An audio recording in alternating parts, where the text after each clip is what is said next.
আমি ভুল করছি। আপনি ঘুষ খান এবং ঘুষ খাই এবং আপনি ঘুষখোর।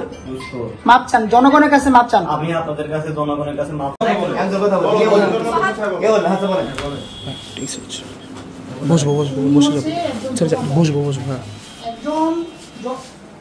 একজন ক্লায়েন্ট যখন আমার কাছে আসে যে আমি পাসপোর্ট করব, তখন পাসপোর্ট করতে যদি ৬০০০ টাকা লাগে, তখন উনি বলে আরো ২০০০ টাকা এক্সট্রা লাগবে। এটা সে প্রতিনিধি করে। ২০০০ টাকা এক্সট্রা কেন লাগবে? আমাদের পাসপোর্ট অফিসে টাকা দিতে হয়।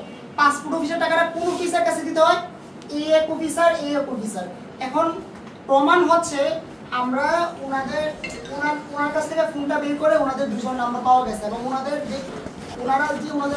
সাথে কথা বলছে, এখানে যথেষ্ট প্রমাণ আছে। টাকা পয়সা লেনদেনের প্রমাণ আছে, ডাচবাংলা ব্যাংকে লেনদেন করছে, বিকাশে লেনদেন করছে।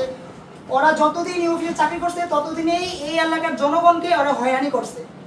আমরা শুধু ওদের না, ওদের সাথে যারা জড়িত আছে সবার পদত্যাগ দেখে আমরা এখান থেকে সবাই যাবো, তাছাড়া আমরা এখান থেকে যাবো না। এটাই আমাদের দাবি। এতটুকুই। আপনাদের যত প্রমাণ প্রয়োজন ওদের কাছে আছে, আমরা দেখাতে পারবো। ওদের ফোন এখানে জব্দ করা আছে, আপনি এটা দেখতে পারেন। এতটুকুই। এর থেকে বেশি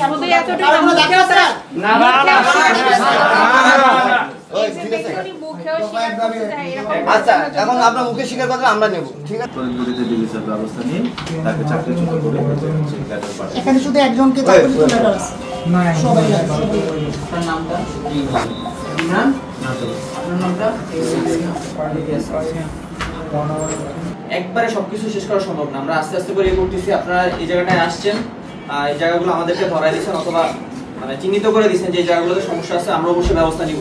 আপনাদের দাবি এখান থেকে পদত্যাগ যাই বলেন, হয়তো ভাই একটু সময়ের ব্যাপার, একটু ধৈর্য ধরতে হবে, ঠিক আছে? যদি কারো কোনো ফল্ট থেকে থাকে অবশ্যই হি উইল বি পানিশড।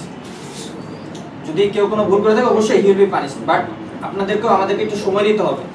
কারণ কি, যেহেতু কোনো সরকারি চাকরি, এগুলো একটু প্রসিডিং আছে।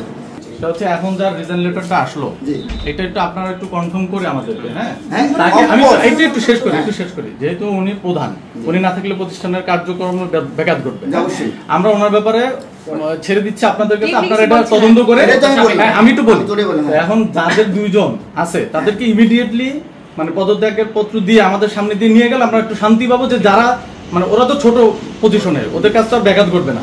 তাহলে ওদেরটা একটু আমাদের নিশ্চিত করবেন কিনা? শুধু মাহমুদ আর সালাউদ্দিন না, এই দুইজনেরটা এখন যেহেতু আমরা এত কষ্ট করছি, আরেকটা নিয়ে আসবো। একটা ডেট চেঞ্জ করার জন্য 3টা কাউন্টারে পাঠায়, এরপরে একজন দালাল এসে বলে কি 2000 টাকা দেন, ডেটটা ঠিক করে দিব। একটা মানুষের কত টাকা লাগে বলেন জীবনযাপনের জন্য? এটা বাংলাদেশের হয়তো অনেক জায়গায় এই ধরনের সমস্যা আছে। সেটা এখন না, এটা ডেট চেঞ্জ করা যাবে, একটা ডেট আস্তে আমাদের সময় আমরা সব চেঞ্জ করে বলবো ইনশাআল্লাহ। আপনারা সহযোগিতায় আমরা সব করে বলবো ইনশাআল্লাহ। আমি কারণে দিচ্ছি যে আমি ভুল করছি। আপনি ঘুষ খান এবং ঘুষ খাই এবং আপনি ঘুষখোর। মাপ চান, জনগণের কাছে মাপ চান। আমি আপনাদের কাছে জনগণের কাছে মাপ চাই। আর জীবনে কোনোদিন কোন সাধারণ নাগরিককে হয়রানি করবো না টাকার জন্য। দরকার হলে রিক্সা চালিয়ে খাবো, দরকার হলে আমি রিক্সা চালিয়ে খাবো। আমার একটা মেয়ে আছে ভাই, হয়েছে। আপনার সাথে কে কে জড়িত? আপনি বলেন, আপনি কোনোদিন কোন কাস্টমার কাছ থেকে এক্সট্রা টাকা যাবেন?